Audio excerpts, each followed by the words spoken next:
Hey everybody, Brickhouse here, and with all that has happened in the last few months with Anheuser-Busch, Budweiser, Bud Light, you name it, this really doesn't come as that big of a surprise. This is from the St. Louis Business Journal.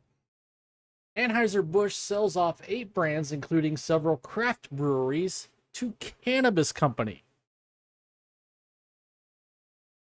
So things have gotten so bad at Anheuser-Busch, market cap down, stock down, revenues down, sales down, that they got to start spinning off properties.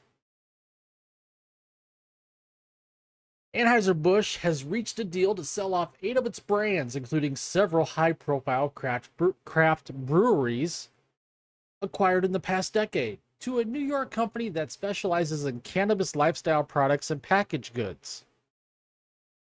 Okay.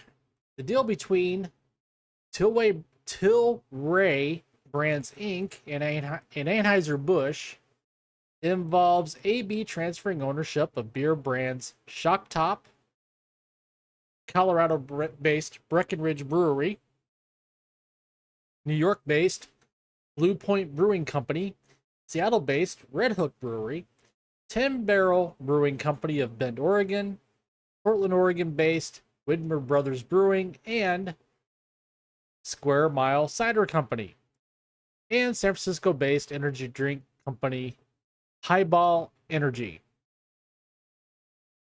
That's a tongue twister. Terms of the acquisition were not disclosed in a news release by Tilray, which said the deal will make it the nation's 5th largest craft beer company, up from 9th place. In addition to its cannabis-related holdings, it also owns several craft beer brands, including Sweetwater Brewing Company, Montauk Brewing Company, Alpine Beer Company, and Green Flash Brewing Company.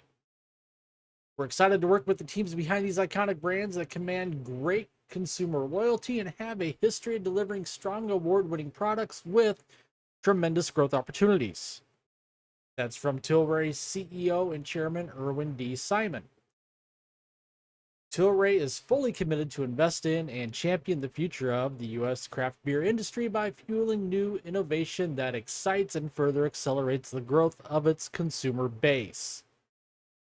Andy Thomas, president of Anheuser-Busch's high-end business unit, which includes its craft and premium brands, said Tilray first inquired about buying the brands earlier this year. Probably before the Dylan Mulvaney dust-up. Which, if I was Tilray, yeah, I'd bide my time too.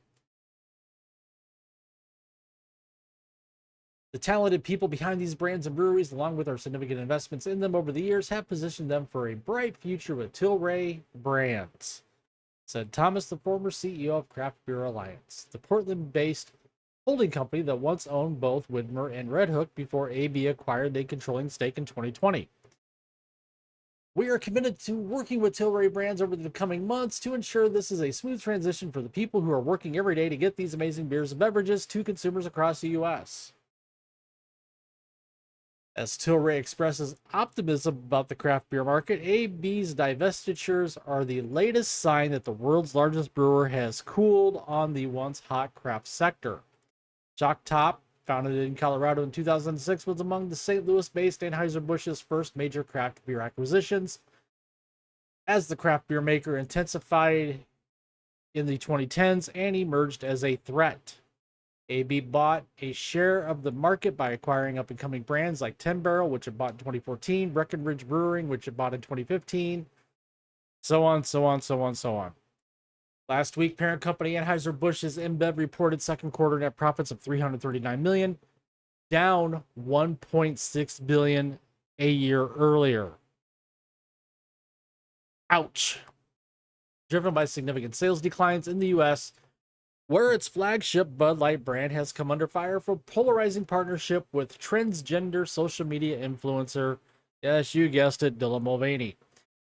U.S. sales fell by 10.5% in the second quarter from a year earlier. That may not sound like a lot, but that is a lot.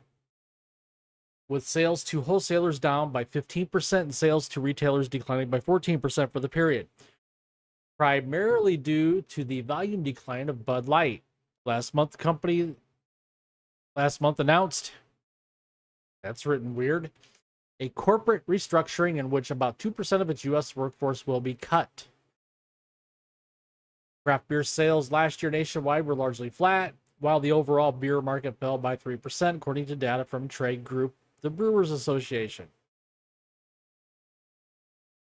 Meanwhile, several St. Louis area craft breweries have been forced to adapt to shifting consumer tastes by diversifying their portfolio to include hard seltzers, craft cocktails, and spirits. So, long story short, Anheuser-Busch has taken a big hit. Like I said earlier, sales are down, stock prices decreased, market caps decreased. They've announced some layoffs in the US.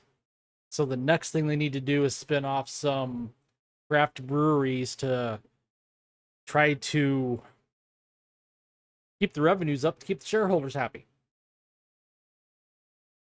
So I'll leave it to you guys.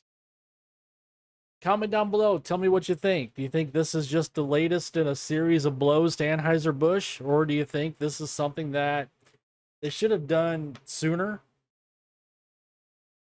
Let me know. Share your opinion. While you're at it, please take the time to smash that like button, subscribe to the channel, hit notification bell to get notified when my content becomes available here on YouTube. And as always, I thank you for watching, and I will see you later.